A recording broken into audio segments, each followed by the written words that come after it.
Hello বন্ধুরা, দেখো আমি রান্নাঘরে এসেছি, চা করছি।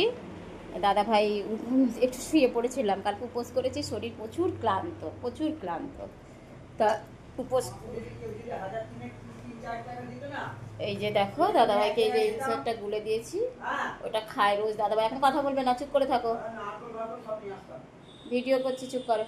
এটা গুলে দিলাম, চিড়ে ভাজা দিলাম, বিস্কুট দিলাম, খেলো। দাদা ভাই ওষুধ খায় তো, মিনিটে মিনিটে খাবার খেতে দেয়, 1-1.5 ঘন্টা। সুগারও আছে প্রচুর। উঠেই বলছে আমার প্রচুর খিদে পেয়েছে। ঠিক আছে, দাঁড়াও দিচ্ছি খেতে। সেই দাদাভাইকেও দিলাম, আর আমিও দেখো এই যে চিড়ে ভাজা, এই যে বাদাম দিয়ে চিড়ে ভাজাটা আমরা রোজ চা দিয়ে খেতে ভালোবাসি, দুজনেই আমরা এই সময়টায় খাই আর কি। আর আমিও ডিউটি থেকে এসে কিছু খাইনি, খিদেও পেয়েছিল, টিফিন নিয়ে চলে গেছিলাম, ওখানে রুটি তরকারি খেয়ে নিয়েছি। আর ওই জন্য এসে আর কিছু খাইনি। দাদাভাই তখন একটা পেয়ারা কেটে দিয়েছিল, পেয়ারা খেয়েছে, আর কিছু খাইনি। তো আমার এখন কিন্তু প্রচুর ঘরে কাজ আছে, বাড়ি ঘরদোর পরিষ্কার করব, আজ করব, কাল করব। পরশু দিন করেছি, রান্নাঘরটা পুরো চিমনি টিমনি সব অ্যাকোয়াগার্ড ঘর সব পরিষ্কার করেছি। কেননা আমার বাড়িতে খুব বড় করে জন্মাষ্টমী পুজো হয় বন্ধুরা। আমি এবছর ইচ্ছা আছে পুজোটা লাইভে দেবো, লাইভ করব।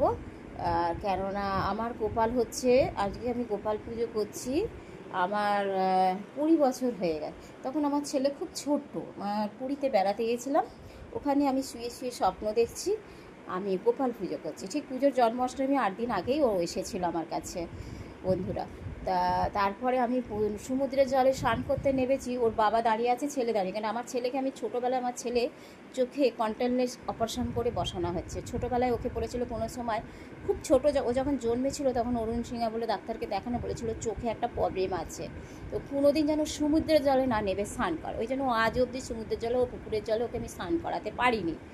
তো ওকে দাঁড় করিয়ে দিয়েছি, ওর বাবাকে বলছে ডাব কিনে নিয়ে এসো, বলছে ওর বাবা ডাব কিনতে গেছে, তখন এসে দেখছে ছেলের হাতে একটা ছোট গোপাল। তো আমরা জিজ্ঞাসা করছি কে দিয়েছে।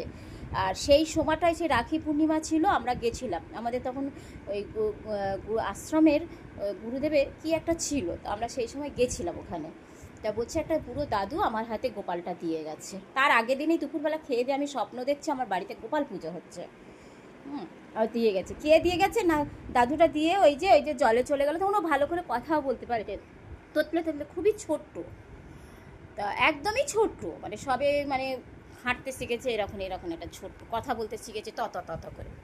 তো সেই থেকে পুজোর 8 দিন আগে, মানে এক বুধবার ওকে নিয়ে এসেছি, আর পরের বুধবার পুজো। তখন আমার শাশুড়ি মাকে বললাম যে মা এরকম গোপাল নিয়ে এসেছি, বলছে কি যে নিয়ে এসেছো, পেয়েছো যখন নিয়ে চলে এসো। তারপরে সেই থেকে যে গোপাল পুজো শুরু করলাম, আজ অবধি সেই পুজো চলছে। আর আমার ছেলে নিজে হাতে পুজো করে। আমাকে তখন পুরোহিত বলল যে, আশ্রমে গেছিলো তখন বিনোদ জেঠু বেঁচে ছিল, বিনোদ জেঠু বললো ওকে দিয়েই পুজোটা করাবে, ও যখন পেয়েছে ওকে দিয়ে পুজো। সেই থেকে ওই পুজো করে, সারাদিন না খেয়ে থাকে, সন্ধেবেলা সব কিছু গোপালকে আমি নিজে হাতে রান্না করে দিই, তোমাদের সবই দেখাবো এবারে, দেখবে তোমরা।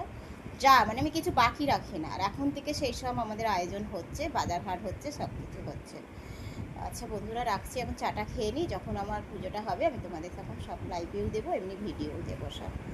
আমার আজকে প্রচুর কাজ, আমার এই কদিন প্রচুর খাটুনি হবে, প্রচুর ফ্রিজ টিজ পুরো সমস্ত, মানে আমরা এমনি মাছ মাংস খাচ্ছি না, যেহেতু এবার বাজার করে ফ্রিজে ঢোকানো হবে, ফ্রিজটাকে আরেকবার পরিষ্কার করতে হবে। রাখছি বন্ধুরা।